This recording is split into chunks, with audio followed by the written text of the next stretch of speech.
Olá, seja bem-vindo ao nosso canal. Hoje vou te apresentar 3 dos animais mais fantásticos do planeta. Ornitorrinco. O ornitorrinco é um animal que vive exclusivamente na Austrália e apresenta características bem peculiares. Apesar de botar ovos, de ter uma estrutura semelhante a um bico e patas que se assemelham a de patos, esse animal é um mamífero. Ele possui hábito noturno. A sua dieta baseia-se em crustáceos de água doce, insetos e vermes. É um animal ovíparo cuja fêmea põe cerca de 2 ovos, que incuba por aproximadamente 10 dias. Seus filhotes quando nascem apresentam um dente similar ao das aves, que utilizam na abertura da casca do ovo ao nascerem. Já os adultos não têm dentes e as fêmeas não possuem mamas. O leite é diretamente lambido dos poros e sulcos abdominais. Os machos têm esporões venenosos nas patas, que são utilizados principalmente para defesa territorial e contra predadores. Ele possui uma cauda similar à de um castor. As características atípicas do ornitorrinco fizeram com que o primeiro espécime empalhado levado para a Inglaterra fosse classificado pela comunidade científica como um embuste. Ou seja, falso. Hoje, ele é um ícone nacional da Austrália, aparecendo como mascote em competições e eventos e em uma das faces da moeda de 20 centavos do dólar australiano. É uma espécie pouco ameaçada de extinção. Baleia beluga. A baleia branca ou beluga é um dos habitantes da região do Ártico. Este belo animal possui apenas um orifício respiratório. Elas não têm barbatana dorsal como os golfinhos, daí o nome golfinho sem barbatana. No entanto, apesar do que o nome sugere, as belugas não são golfinhos. Existem alguns registros de belugas machos reproduzindo a voz humana em sua transição da fase juvenil para a fase adulta. Ela está completamente adaptada para a vida no Ártico. Para isso tem uma série de características que a diferenciam dos outros cetáceos. Uma característica especial é sua cor totalmente branca nos adultos e ela não tem uma nadadeira dorsal como os golfinhos. Ela tem uma proeminência frontal distintiva que abriga o órgão chamado melão, que nesta espécie é muito volumoso e deformado. Seu comprimento e peso máximos para os machos é de 5,5 metros e 1.600 kg, possui o maior percentual de gordura entre os cetáceos. E uma audição que é altamente desenvolvida com ecolocalização, que a permite encontrar aberturas nos blocos de gelo. São animais gregários, formam em média grupos de 10 indivíduos. No entanto, durante o verão, elas reúnem centenas e até milhares de exemplares em estuários e águas costeiras rasas. São nadadoras lentas, no entanto podem chegar a mais de 700 metros de profundidade abaixo da superfície. Possui uma dieta bem oportunista, ela varia de acordo com a sua localização e a estação do ano em que se encontra. Alimentam-se de peixes, crustáceos e outros invertebrados do fundo do mar.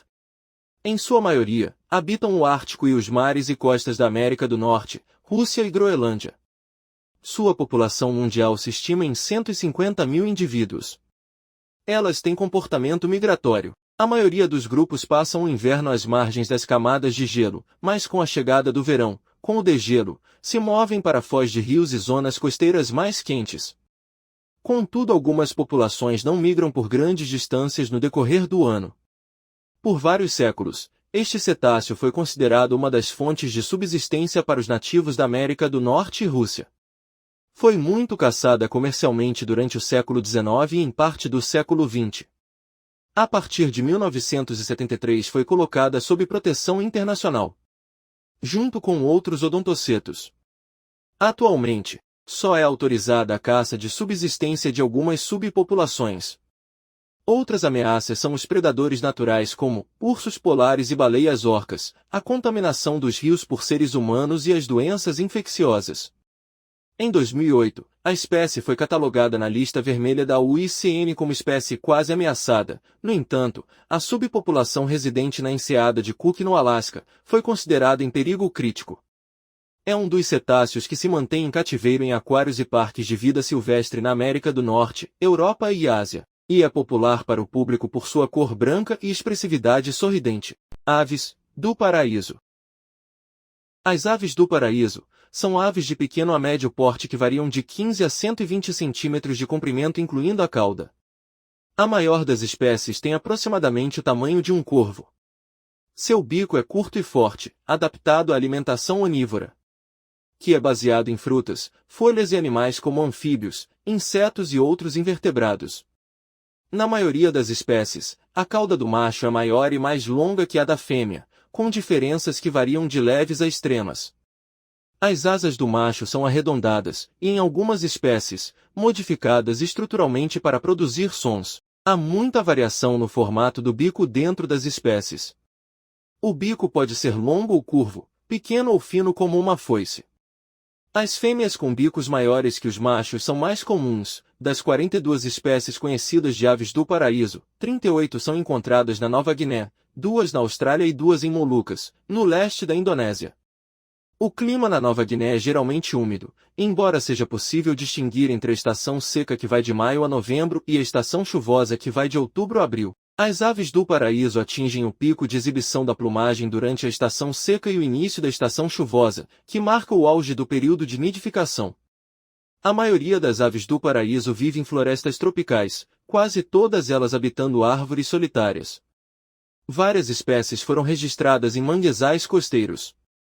A ave do paraíso meridional da Austrália vive em florestas subtropicais úmidas e temperadas, em particular a espécie Manocode lucidio, habita tanto a floresta quanto a savana aberta.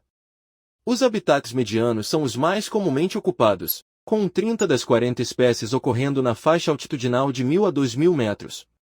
A alimentação da ave do paraíso é dominada por frutas e artrópodes, mas também contém pequenas quantidades de néctar e pequenos invertebrados. A proporção dos dois tipos de alimentos varia entre as espécies, e em algumas espécies predominam os frutos. Os animais frugívoros tendem a se alimentar na copa da floresta, enquanto os insetívoros podem se alimentar abaixo dela. Os frugívoros são mais sociais, enquanto os insetívoros mais solitários e territoriais.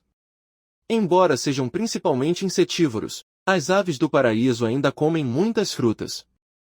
Normalmente, elas são semeadoras importantes. Isto ocorre porque as sementes das florestas da Nova Guiné não podem ser digeridas. As espécies frugívoras vagam amplamente em busca de frutas e espalhando suas sementes pelas florestas.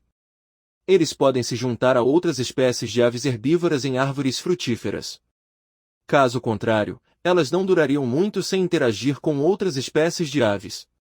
Os pássaros canouros podem usar as pernas como ferramentas de manipulação. Assim elas podem obter mais alimentos comendo as sobras e pedaços de frutas espalhadas por essas aves. A maioria das espécies das aves do paraíso desenvolveram rituais de acasalamento e pelo menos 8 espécies usam o sistema de acasalamento leque. Outras realizam danças de acasalamento altamente cerimoniais. Em todas as espécies a escolha feminina é importante, na formação do comportamento de cortejo masculino e na verdade, impulsiona a evolução feminina.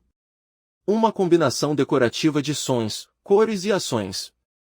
Os machos também ajudam a fêmea a construir o ninho, incubar e cuidar dos filhotes, portanto a saúde do macho depende inteiramente de sua vitória sobre os demais machos. Se você gostou desse vídeo, deixe seu like, se inscreva no canal e aperte no sininho, para que possamos continuar a trazer conteúdos como este para você. Muito obrigado, e até o próximo vídeo.